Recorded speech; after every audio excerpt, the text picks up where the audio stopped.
بسم اللہ الرحمن الرحیم۔ محترم ناظرین، السلام علیکم۔ ناظرین، ایک یہودی کو رسول خدا صلی اللہ علیہ وسلم سے چند دینار قرض واپس لینا تھا۔ ایک دن آپ راستے سے جا رہے تھے کہ وہ یہودی آپ کے پاس آیا اور اس نے کہا، جب تک آپ میرا قرض ادا نہیں کریں گے اس وقت تک میں آپ کو یہاں سے نہیں جانے دوں گا۔ نبی اکرم صلی اللہ علیہ وسلم نے فرمایا، اس وقت ادائیگی کے لیے میرے پاس کچھ بھی نہیں ہے۔ یہودی نے کہا، جب تک آپ میرا قرض واپس نہیں دیں گے میں بھی آپ کو یہاں سے جانے نہیں دوں گا۔ آپ نے فرمایا، اگر یہ بات ہے تو میں تیرے ساتھ یہیں بیٹھ جاتا ہوں۔ یہ کہہ کر آپ اس کے ساتھ بیٹھ گئے۔ جیسے جیسے وقت گزرتا گیا آپ کے صحابہ وہاں جمع ہوتے گئے۔ جب انہوں نے یہودی کی یہ بات سنی تو انہوں نے اس کو سزا دینے کا ارادہ کیا۔ آپ نے انہیں ہر طرح کی کارروائی سے روک دیا اور فرمایا کہ تم دور چلے جاؤ، اور حکم رسول کے تحت صحابہ دور چلے گئے۔ سورج لمحہ و لمحہ گرم ہو رہا تھا اور اس کی تپش سے آپ کو اذیت پہنچ رہی تھی، یہاں تک کہ آپ کے چہرے اتھڑ سے پسینہ بہنے لگا۔ اس کے باوجود آپ نے کسی طرح کے غصے کا اظہار نہ کیا اور کوئی سخت جملہ نہ کہا۔ آپ سارا دن وہیں بیٹھے رہے اور ظہر، عصر، مغرب، عشاء کی نمازیں وہیں پڑھیں۔ پھر رات آ گئی، آپ نے رات بھی وہیں بسر کی اور فجر کی نماز بھی وہیں پڑھی۔ صحابہ یہودی کو ڈرانے دھمکانے لگے۔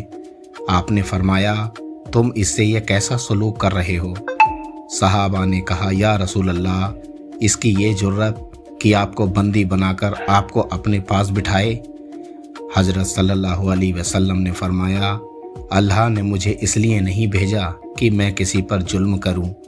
جب دن چڑھا تو یہودی نے کلمہ اسلام پڑھتے ہوئے کہا، میں اپنی دولت کا ایک حصہ راہ خدا میں دیتا ہوں۔ میں نے آپ کو اس لیے نہیں روکا تھا کہ میں آپ کی توہین کروں، میں اس ذریعے سے آپ کے صبر پیمانے کو آزمانا چاہتا تھا، کیونکہ تورات میں نے آپ کی یہ صفت پڑھی ہے، محمد بن عبداللہ مکہ میں پیدا ہوگا اور طیبہ کی طرف ہجرت کرے گا۔ وہ سخت مزاج اور بیہودہ گوئی کرنے والا نہ ہوگا اور کوئی جھوٹی بات زبان سے نہ کہے گا۔ اس طرح سے میں نے آپ کو یہاں رکھ کر اس بات کی تصدیق کی ہے کہ تورات نے بالکل سچ کہا تھا۔ رسول اکرم صلی اللہ علیہ وسلم رسالت ہونے کے 3 سال بعد تک خفیہ طور پر دعوت اسلام دیتے رہے۔ اس کے بعد اللہ تعالیٰ نے آپ کو حکم دیا کہ آپ کھل کر اللہ کا پیغام پہنچائیں اور لوگوں کو خدا کی طرف دعوت دیں۔ نبی کریم صلی اللہ علیہ وسلم کوہ صفا پر چڑھے اور آپ نے بلند آواز سے فرمایا، لوگو، میں اللہ کا رسول ہوں، تم اللہ رب العالمین پر ایمان لے آؤ۔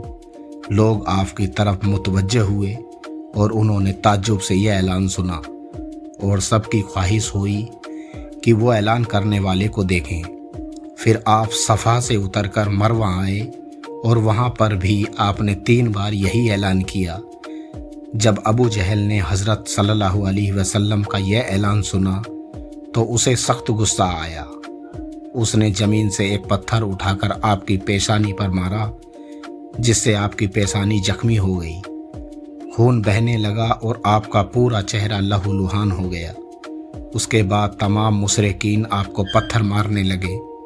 نبی اکرم صلی اللہ علیہ وسلم مجبور ہو کر کوہ ابو قبیس پر چڑھ گئے اور ایک چٹان کے پیچھے جا کر چھپ گئے۔ مشرکین نے بھی آپ کا تعاقب کیا، لیکن آپ انہیں کہیں دکھائی نہ دیے۔ ناکام و نامراد ہو کر انہیں واپس آنا پڑا۔ یہی سوچ کر ایک شخص نے حضرت علی علیہ السلام کو اس واقعے کی اطلاع دی اور کہا کہ میرا خیال یہ ہے کہ محمد مارے جا چکے ہیں۔ نعوذ باللہ، یہ سن کر حضرت علی علیہ السلام کو شدید دکھ ہوا اور آپ ام المومنین حضرت خدیجہ الکبریٰ کے پاس آئے اور ان سے کہا، میں نے سنا ہے کہ مشرکین نے رسول خدا صلی اللہ علیہ وسلم پر سنگواری کی ہے